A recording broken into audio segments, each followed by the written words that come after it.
Welcome back to the news at 10. We continue our review of May Day celebrations and the issues that affect workers' welfare here in Nigeria. Joining me now on the news at 10 is a statistician, Babajide Ogunsonwo. Thank you for joining us on the news at 10 once more.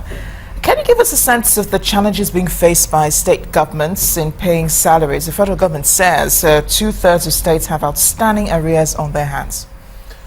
Yes, but these issues go back way back into 1985. Exactly 3 decades and 16 months ago, there was a president of an African country that had said salary and wage increase that is not related to higher productivity will only result in higher production cost, rising prices, and falling living standards. That president was Major General Muhammadu Buhari. 59 days after, in Enugu, he had told the Nigerian Labour Congress that he will not tolerate any frivolous industrial actions. Here's what it means. It is extremely difficult to negotiate with the general. But really, is the military President Buhari the same person as the civilian President Buhari? And I'll tell you the answer, and it will shock you. Today marks a deja vu of some sort. Exactly the same events that had happened 11 months into his presidency are what we are currently experiencing, especially if you look at it from the fuel side. Fuel shortages were the headlines 11 months into his presidency. That was what all Labour was talking about, fuel shortages. But make no mistakes, fuel shortages are not the exclusive birthright of Major General Buhari. In June 9, 2000, Comrade Adams Oshomole had led the NLC team on a strike. What was the cause? This was just 1 year into President Obasanjo's term. The cause?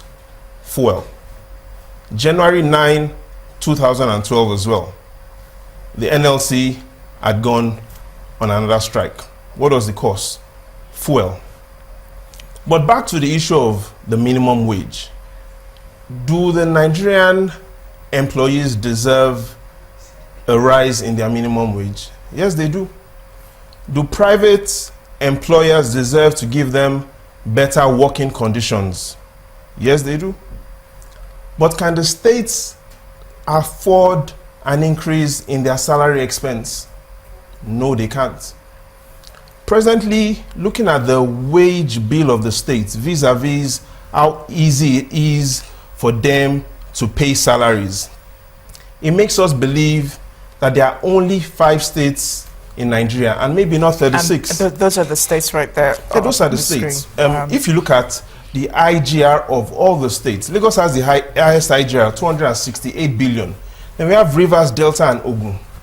You have 32 other states whose cumulative IGR isn't even up to the IGR of Lagos. Which means they can't afford to increase workers' salaries. So clearly we want to ask how many states are really viable in the country. And if you don't want to look at just the IGR account, I'll give you another instance. We have one of the states that has really come up when discussions of salaries are discussed, and that's Osun State. Presently, all between January and March, the net allocation, in simple terms, the combined value of the check Osun State has gotten from the Federation account, 130 million naira. Added to their IGR, January to March this year, less than 4 billion naira. And I'll use this football as an instance. So you have Osun State in one hand, that its total income this year, less than 4 billion naira.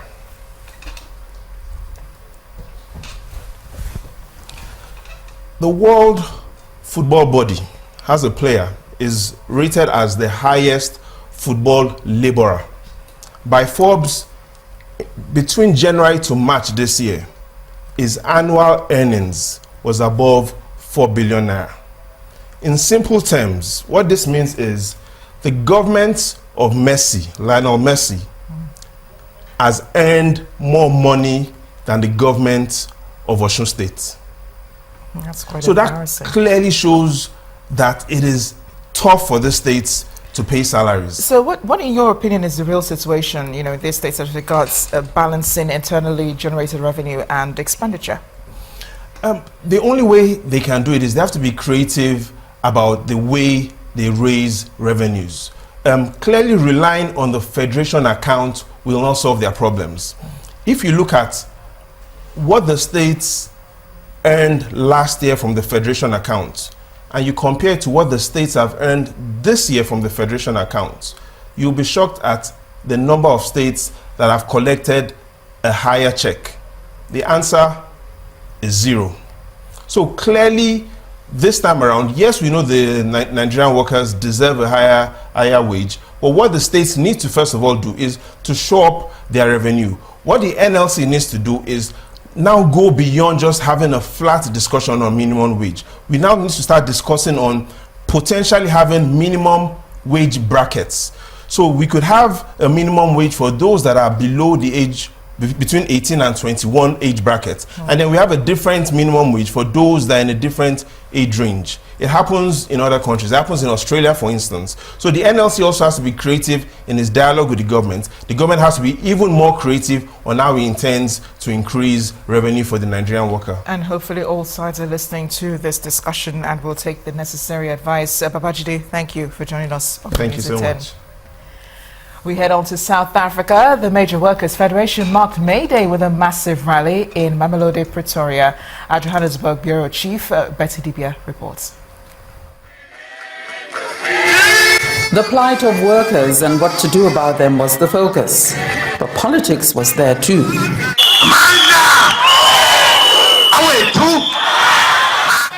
The ANC is the only political organization in the country that can produce policies and legal environment that addresses the plight of the workers. No other political party. Elsewhere, a rival trade union federation was being formed. More than 3,000 delegates from 50 trade unions in South Africa have converged on Johannesburg for the May Day celebrations, but this time they have gathered to probably formulate an alternative umbrella labor union to stand against COSATU, which they have accused of being too politically aligned to the government of the day. It is this dance of solidarity by the tripartite alliance that is riling the breakaways. We are tired of sweethearts. We want a fighting trade union movement, a militant trade union movement, an unapologetic trade union movement, a union that will unite workers in big and small factories. We don't want to focus on you. Our focus is building this strong federation, COSATU. South Africa has 187 trade unions and still counting. Only 29% of the working class are unionized. Outsourcing, labor brokering and lingering labor disputes are still sore points. From Mamelodi, Pretoria, Betty Dibia, Channels Television News.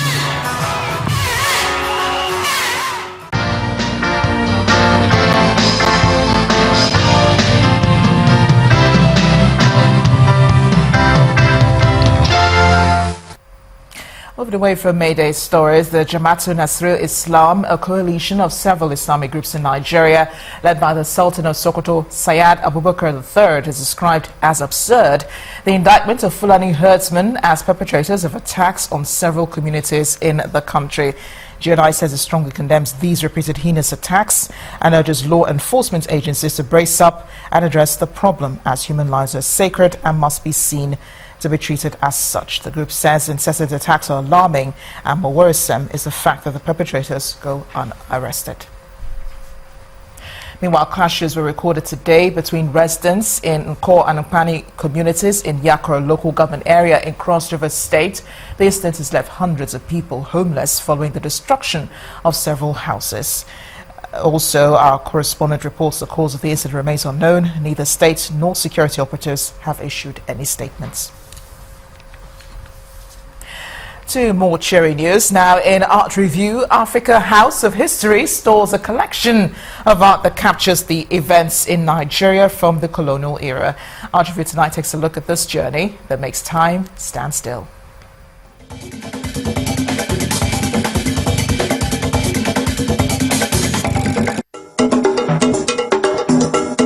In folk tales, the search for knowledge usually involves embarking on the journey. And this applies to the mission here. It is to know the history of the nation called Nigeria, and the source of information is the Africa House of History, located off the Lagos-Ibadan Expressway in southwest Nigeria. In this building lies a story that connects the dots of how Nigeria arrived at its present state.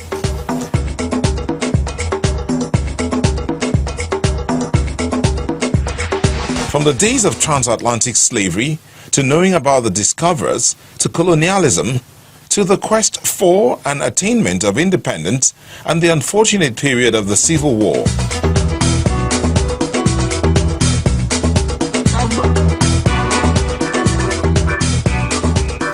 And who better to educate than the children? Before Nigeria became a republic, Nigeria had a Biafra war. Nigeria is a West African state, and we were colonized by the British, and we have many resources. As the young ones file in, the lesson begins. Culture and history are sold to them. Who was the very first president in Nigeria? After Nigeria became a republic, who was the first president? Very good. The children are amazed by the history lesson, and there is a lot more appreciation for the land of their birth. I learned about how the slaves were maltreated. I learned the father of Northern State. I learned about Mungo Park, and I learned about Richard London. I learned about how Nigeria became a republic. One of the art directors speaks on how identity crisis led to the setting up of the museum. The best way to know us as a people is to go deep down into our history. Where did we start from? How did we come to be who we are? How did Nigeria become the way it is today? There's a lot for us to learn here, and I believe that the environment also takes you away from the hustle and bustle of the city and brings you down here to a very serene place where you can actually come and learn. It's a very good place to learn. So, to know who you are, there must be that conscious effort to go back in time in order to move forward again. And for Nigeria, this might just be the remedy.